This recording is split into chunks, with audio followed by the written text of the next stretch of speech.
Hello students, welcome back in my class. In this class we are going to know about the factors that are affecting India's climate.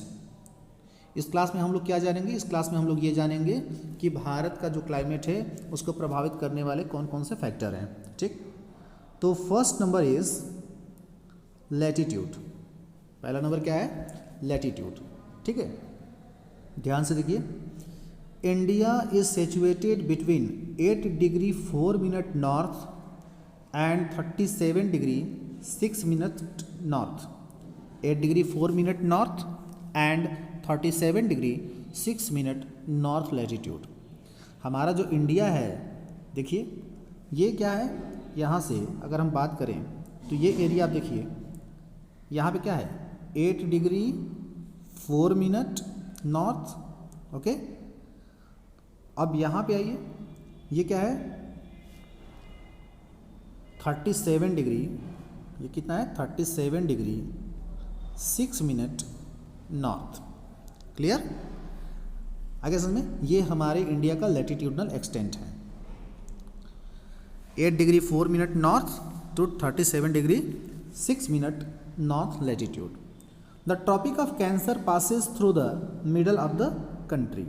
अब देखिए, ये जो tropic of cancer है, ये tropic of cancer हमारे India के middle part से pass होती है. ठीक, जो ट्रॉपिक ऑफ कैंसर ये कहाँ से पास हो रही है? हमारे इंडिया के मिडल पार्ट से. ठीक है. It divide the country into 2 equal Havells. अब ये क्या करती है? ये हमारे इंडिया को 2 बराबर पार्ट में डिवाइड करती है, और एक पार्ट सब ट्रॉपिकल रीजन में आता है और दूसरा पार्ट जो है वो ट्रॉपिकल रीजन में आता है. ठीक है, ट्रॉपिकल रीजन का मतलब क्या हुआ? यहाँ पे टेम्परेचर हमेशा क्या होता है? हाई होता है, और यहाँ पे टेम्परेचर कैसा होता है? तो मॉडरेट होता है. ठीक है, यहाँ पे टेम्परेचर कैसा होगा? मॉडरेट होगा. आगे समझे. All the remaining area north of the tropics lies in सब ट्रॉपिक. ठीक है, अब ये जो नॉर्थ पार्ट में एरिया है ये किस में है? जैसा अभी मैंने बताया कि ये किस में है? सब ट्रॉपिकल रीजन में है. आगे समझ में. और जो साउथ पार्ट का एरिया है, आगे समझ में, वो किस में है? ट्रॉपिकल रीजन में है. ठीक है. All the remaining area north of the tropics lies in the subtropic. Therefore, India's climate has characterized tropical as well as subtropical. Okay. Next is altitude. Next क्या है? Altitude. ठीक है.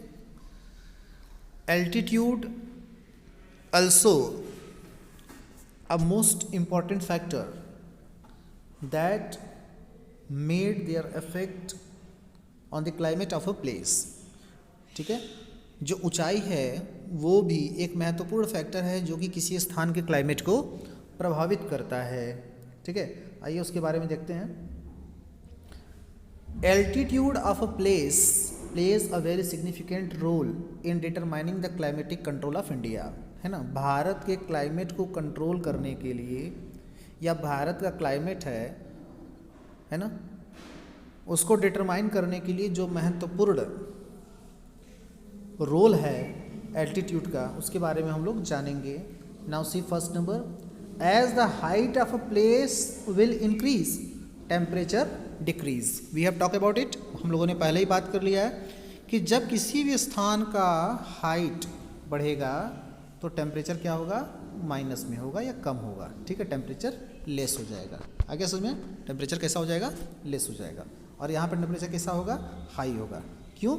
इसका कारण हमने जान लिया कि सरफेस पे एटमॉस्फेयर की डेंसिटी क्या होती है? ज़्यादा होती है, लेकिन ऊंचाई पे जाने पर डेंसिटी कम हो जाती है, जिसकी वजह से वहाँ पे टेम्परेचर डिक्रीज हो जाता है. ठीक है. So a place located in the mountain region always remain cool then the plane.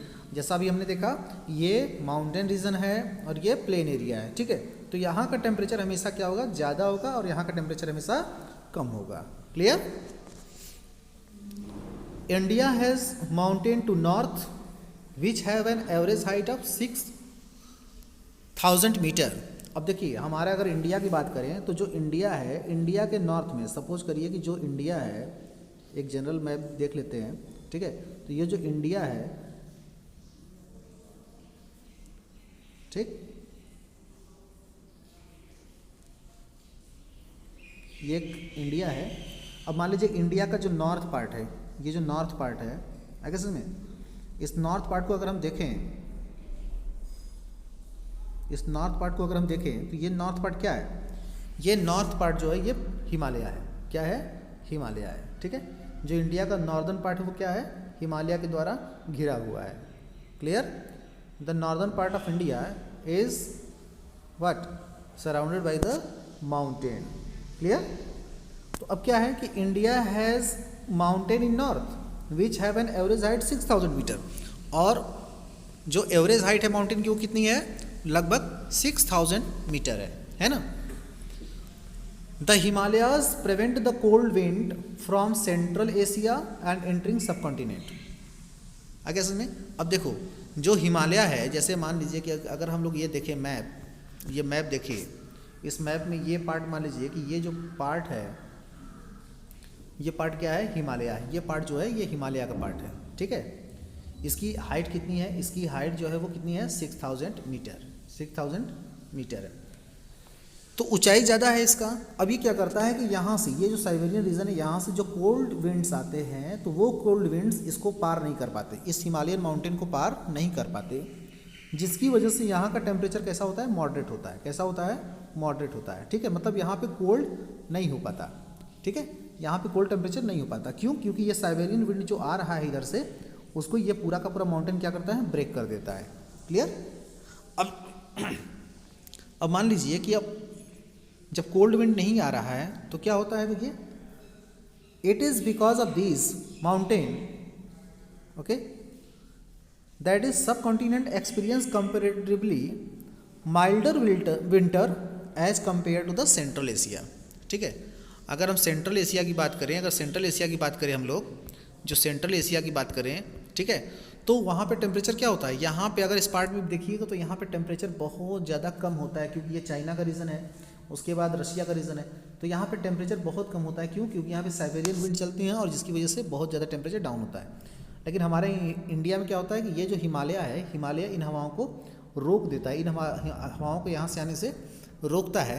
तो जब ये हवा यहाँ से इंडिया में क्रॉस नहीं कर पाते तो यहाँ पे जो टेम्परेचर होता है ठंड में, जैसे -35 डिग्री सेल्सियस टेम्परेचर हो गया, ठीक है, तो इंडिया में टेम्परेचर बहुत ज़्यादा डाउन होता है। तो मान लीजिए 0 डिग्री के आसपास जाएगा कहीं किसी स्थान पे, या 5 डिग्री के आसपास जाता है, ठीक है।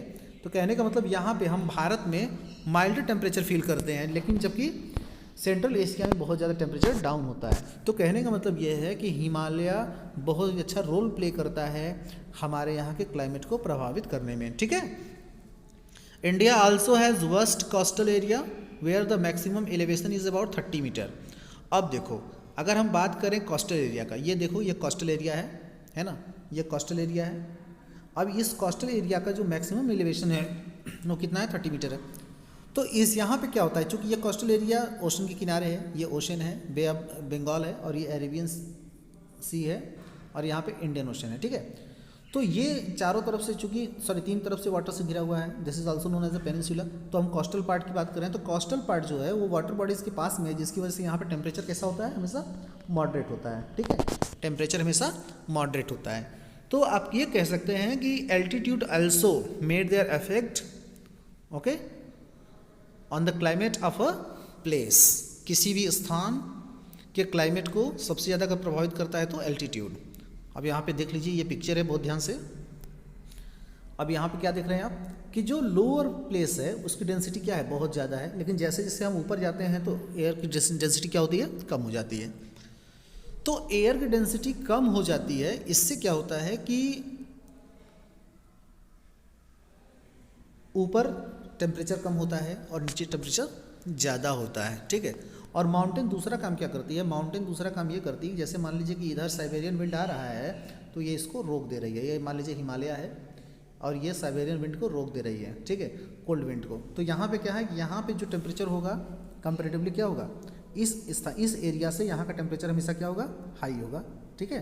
क्यों? क्योंकि यहाँ पे साइबेरियन विंड चल रहा है, साइबेरियन विंड चल रहा है, बहुत ज़्यादा ठंडा हवा चल रहा है। तो यहाँ पे टेम्परेचर -35 डिग्री सेल्सियस होगा इस स्थान पे, और यहाँ पे टेम्परेचर बहुत ज़्यादा जाएगा तो 5 डिग्री या 4 डिग्री के आसपास जाएगा, ठीक है। तो कहने का मतलब एल्टीट्यूड भी बहुत ज़्यादा प्रभावित करता है किसी स्थान के क्लाइमेट को, ठीक है। और बेसिकली हम इंडिया की बात करें तो इंडिया में आप देखिए कि डिफरेंट लैंड स्ट्रक्चर्स हैं, because of that you know in different places different types of climates are available, okay. Now next is pressure and wind.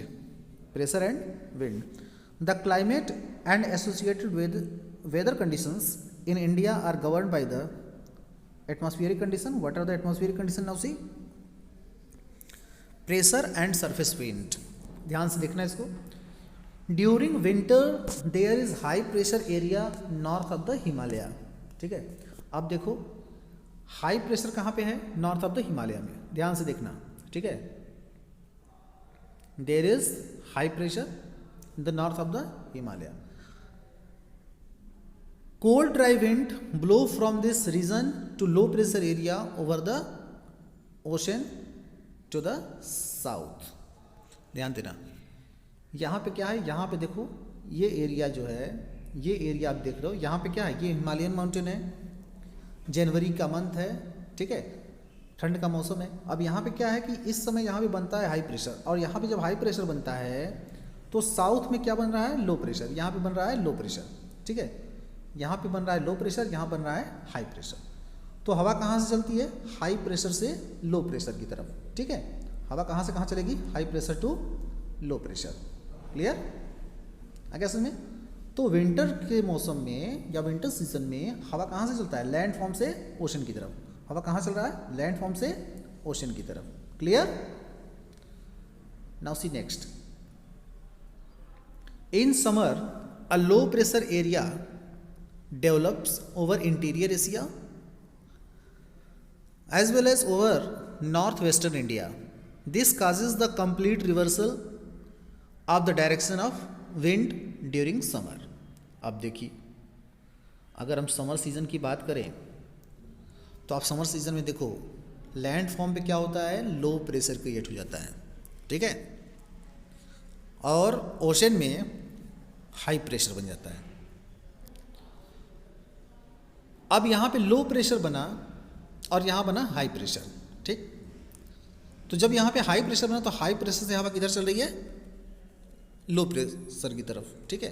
कहने का मतलब हवा ओशन से लैंड फॉर्म की तरफ चलती है। क्लियर? अब देखिए क्या हो रहा है।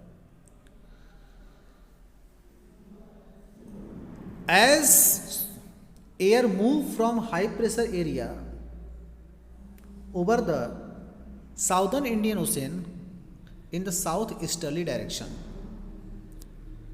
cross the equator and turn right towards the low pressure area over Indian subcontinent. ध्यान से समझना, ये वर्ड ध्यान से देखना। Air moves from the high pressure area over the southern Indian Ocean in the southeasterly direction, cross equator and turns right towards the low pressure over Indian subcontinent. कहने का मतलब कि जब जैसे मान लीजिए कि ये है लैंड पार्ट, ये है इक्वेटर, और यहाँ पे बन रहा है लो प्रेशर, ठीक है। तो लो प्रेशर यहाँ बन रहा है, हाई प्रेशर यहाँ बन रहा है, तो यहाँ से हवा कहाँ जाएगी? लैंड फॉर्म की तरफ, ठीक है, लैंड फॉर्म की तरफ जाएगी। तो जो हाई प्रेशर बन रहा है, तो हाई प्रेशर चूंकि ये इक्वेटोरियल रीजन है, आ रहा समझ में?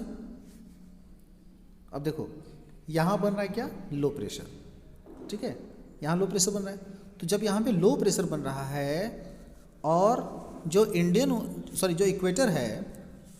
इक्वेटर है उसके साउथ में मेडागास्कर, जैसे मान लो यहाँ मेडागास्कर है, यहाँ बन रहा है हाई प्रेशर, ठीक है, हाई प्रेशर बन रहा है।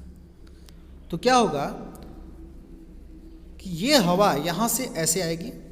आपने कोरियालिस फोर्स पढ़ा है, कोरियालिस फोर्स में क्या पढ़ा है आपने कि जो एयर है, जैसे मान लो ये ग्लोब है, ठीक है, ये ग्लोब है, अब उसमें आपने क्या देखा कोरियालिस फोर्स में कि जो एयर है वो साउथ में अपने लेफ्ट साइड और नॉर्थ में अपने राइट साइड मुड़ती है। क्लियर? तो जब यहाँ पे लो प्रेशर बना और यहाँ मेडागास्कर के पास में हाई प्रेशर बना, तो यहाँ से हवा कहाँ जाती है? इंडिया की तरफ मूव करती है। ठीक है। अब मेडागास्कर के आगे क्या पड़ता है? इक्वेटर। तो अब देखिए क्या करता है, ये हवा ऐसे जाती है अपने लेफ्ट साइड। ठीक है। और जैसा अभी कहा कि इक्वेटर के साउथ में हवा अपने लेफ्ट साइड मुड़ती है ऐसे, और जब ये इक्वेटर को पार करती है तो राइट साइड मुड़ जाती है, और राइट साइड मुड़ करके कहाँ इंटर करती है? इंडिया में, through the Arabian Sea and through the Bay of Bengal. आगे समझ में? इन दोनों माध्यम से एयर हमारे इंडिया में प्रवेश करती है। ठीक है। These are known as south west monsoon wind, और उसको क्या कहते हैं? South west monsoon wind. These wind blow over warm ocean gather moisture. अब देखिए, जब ये हवा इंडिया की तरफ आती है, ठीक है, तो ये ओशन से मॉइस्चर कैरी करके लाती है, और मॉइस्चर कैरी करके लाती है, और चूँकि यहाँ पे हिमालय माउंटेन है, इस बैरियर से टकराती है और बहुत ज़्यादा बारिश प्रोवाइड करती है या रेन प्रोवाइड करती है। ठीक है। I think you have understood. Next topic is upper air circulation. ठीक है। Next, upper air circulation in south of the Himalayan region is dominated by westerly flow. An important component of the flow is the jet stream. जो upper air circulation है, और अपर air circulation का मतलब ये नहीं कि हम लोग सरफेस विंड की बात कर रहे हैं, अब हम लोग बात कर रहे हैं उस हवा का जो कि 6000 मीटर से 12000 मीटर की ऊंचाई तक फ्लो करता है। ठीक है। और इसको हम क्या बोलते हैं? इस फ्लो को हम बोलते हैं जेट स्ट्रीम ना। इस हवा को हम लोग क्या बोलेंगे? Jet stream. अब मैप में देख लीजिए, ये जो हवा देख रहे हैं ये क्या है? ये जेट स्ट्रीम है। जेट स्ट्रीम हवा हमेशा कैसे चलती है? इस तरीके से, ऐसे चलती है। ठीक है। मतलब कभी भी सीधी नहीं चलती। यहाँ पे क्या होगा? कोल्ड विंड होगा। क्या होगा? कोल्ड विंड होगा। और यहाँ पे क्या होगा? हॉट विंड होगा। यह कोल्ड होने की वजह से, कोल्ड विंड होने की वजह से ये क्या करता है? यहाँ पे कोल्ड है तो यहाँ बन जाता है हाई प्रेशर। अब हाई प्रेशर बनेगा इक्वेटर के पास, ये कहाँ क्या है? हॉट है तो यहाँ बन जाता है लो प्रेशर। तो ये क्या करता है? ये कर्व होकर के इक्वेटर की तरफ मुड़ता है, और यहाँ पे क्या है? हॉट एयर है, ये मुड़ता है पोल की तरफ। ठीक है। इस तरीके से ये हवा इस तरीके से ऐसे मुड़ करके चलती है। क्लियर? अब देखिए क्या है, these jet stream are located approximately 27 degree to 30 degree north latitude, है ना।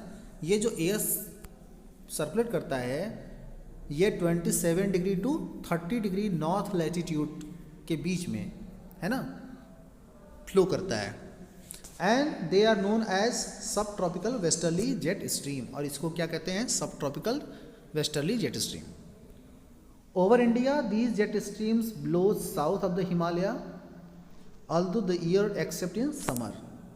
देखो, अगर समर मंथ की बात छोड़ दिया जाए, अगर हम समर मंथ को छोड़ दें तो बाकी के मंथ में ये हवा हमारे हिमालय के साउथ से मूव करती है। ये देख रहे हो, ये तिब्बत प्लेट्यूज है, इसके बाद यहाँ पे हिमालय है, हिमालय के साउथ में ये मूव करती है। आगे असल में, लेकिन गर्मी के मौसम में ये इसका प्रभाव नहीं होता है, ये गायब हो जाता है। Clear? This westerly flow brought western disturbance in north and north western part of India. अब देखिए क्या होता है कि ये जो जेट स्ट्रीम है ये क्या करता है, यहाँ पे जैसे मान लीजिए यहाँ पे मेडिटेरियन सी, यहाँ पे बन जाता है क्या? लो प्रेशर, जिसकी वजह से यहाँ पे साइक्लोनिक कंडीशन इंक्रीज हो जाता है। अब ये साइक्लोनिक एयर जो है यहाँ से स्टार्ट करते हैं, इस तरीके से मुड़ते मुड़ते हमारे इंडिया की तरफ आते हैं और यहाँ पहुँच करके यहाँ के क्लाइमेट को टोटली चेंज कर देते हैं। जैसे ठंड के मौसम में आप देखिए तो यहाँ पे बारिश का होना, है ना, और पहाड़ों पे जो बर्फबारी होती है इसी वेस्टर्न डिस्टर्बेंस के कारण होता है। Clear? Next is western cyclonic disturbance. ध्यान से देखो ये क्या है, जैसा अभी अब मैंने बताया कि the western cyclonic disturbance are weather phenomena of the winter month. किस मंथ में होता है ये? विंटर मंथ में। This will be in the winter month. ध्यान देना, ठीक है, ध्यान देना ये विंटर मंथ में होता है। Brought in the westerly flow of the Mediterranean region. अब ये मेटेरियन रीजन है, मेटेरियन सी है। अब यहाँ से जो वेस्टर्ली यानी कि जो जेट स्ट्रीम होता है, उस जेट स्ट्रीम के सहायता से ये जो साइक्लोन इंक्रीज होता है, ये साइक्लोन क्या करता है, इंडिया की तरफ आता है और यहाँ पे आकर के क्लाइमेट को चेंज कर देता है इंडिया के। ठीक है, the word western refers to the direction from which these disturbance originated. अब देखिए ये इंडिया है, ये इंडिया है, तो इंडिया के वेस्टर्न डायरेक्शन से ये क्या करता है, हवा मूव करता है इंडिया में, इसलिए इसको बोलते हैं वेस्टर्न डिस्टर्बेंस। ठीक है, क्योंकि ये वेस्टर्न साइड से आ रहा है, इसलिए इसके नाम के पहले हमने क्या लिखा, वेस्टर्न लिखा। क्या लिखा, western. Disturbance is use because the air within the low pressure system tends to the unstable or disturb. कहने का मतलब लो प्रेशर क्रिएट होने की वजह से इस पार्ट में, वेस्टर्न साइड में एक डिस्टर्बेंस क्रिएट होता है, और ये डिस्टर्बेंस क्या करता है, हमारे इंडिया के क्लाइमेट को प्रभावित करता है। ठीक है, usually they influence weather of the north and north western region of India. इसी वजह से नॉर्थ पार्ट में आप देखिए कोल्ड टाइम बहुत ज़्यादा ठंडा पड़ता है, बर्फबारी होती है पहाड़ों पे, और दिल्ली, हरियाणा, पंजाब रीजन में बारिश होती है। Clear, this is because of the western disturbance. And next is tropical cyclone. The tropical cyclone occur during the monsoon as well as in the October and November are the part of easterly flow. अब देखिए, जैसे मान लीजिए कि ये India है, ठीक है, जैसे मान लीजिए कि ये इंडिया है, ये इंडिया है, ठीक, ये इंडिया है, ठीक है। अब इंडिया के इधर क्या है, ओशन है, तो ये क्या करता है कि जो ईस्टर्ली साइक्लोन है, ईस्टर्ली फ्लो साइक्लोन है, ये ईस्टर्ली फ्लो साइक्लोन ऐसे चलता है, ऐसे आगे समझ, ईस्टर्न साइड से। तो ये क्या करता है, जब भी कभी यहाँ पे जब भी यहाँ पे बे ऑफ बंगाल में साइक्लोन क्रिएट होता है, तो ये हमारे इंडिया के कोस्टल पार्ट को स्टक करता है और यहाँ के क्लाइमेट को चेंज कर देता है। आगे समझ में, this is known as a tropical cyclone. In this way we have completed this topic. If you have any doubt, you will ask me, okay?